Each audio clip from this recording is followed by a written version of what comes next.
డాగ్స్‌ని లేదా మీ పెట్స్‌ని యూట్యూబ్‌లో అమ్మాలంటే మా ఛానల్ వాట్సాప్ నంబర్‌కి వీడియో పంపించండి. అలాగే ఛానల్‌ని ఇంతవరకు సబ్స్క్రైబ్ చేయకపోతే సబ్స్క్రైబ్ చేసుకోండి. Hi friends, welcome to our channel.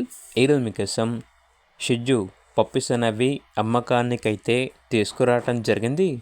Only male puppies అమ్మకానికైతే ఉన్నాయి.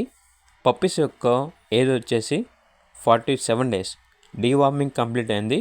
అంతేకాకుండా వీళ్ళ దగ్గర 6 మంత్స్ షిజ్జు ఫీమేల్ కూడా అమ్మకానికైతే ఉంది. 3 వ్యాక్సినేషన్స్ అనేవి అప్ టు డేట్ కంప్లీట్ అయ్యాయి. చాలా అంటే చాలా ఫ్రెండ్లీగా ఉంటుంది. ఎటువంటి హెల్త్ ప్రాబ్లమ్స్ అనేవి ఏమీ లేవు. ట్రాన్స్పోర్టేషన్ ప్రొవైడ్ చేస్తారు. ఆ ట్రాన్స్పోర్టేషన్కి ఎక్స్ట్రా ఛార్జ్ అవుతుంది. లొకేషన్ వచ్చేసి హైదరాబాద్. వీటి యొక్క ప్రైస్ వచ్చేసి కస్టమర్ కాల్ చేసినప్పుడు మేమే చెప్తా ఉన్నా బెస్ట్ ప్రైస్కే ఇస్తాము, ప్రైస్లో డిస్కౌంట్ అనేది కూడా ఇస్తాము అనేది చెప్పడం అయితే జరిగింది. ఇక పప్పీస్ కావాలన్న వారు ఈ వీడియో కింద టైటిల్లో ఓనర్ నెంబర్ అనేది డిస్ప్లే చేయడం జరిగింది. ఓనర్కి కాల్ చేయండి. అలాగే ఛానల్ని ఇంతవరకు సబ్స్క్రైబ్ చేయకపోతే సబ్స్క్రైబ్ చేసుకోండి. Thank you. By by.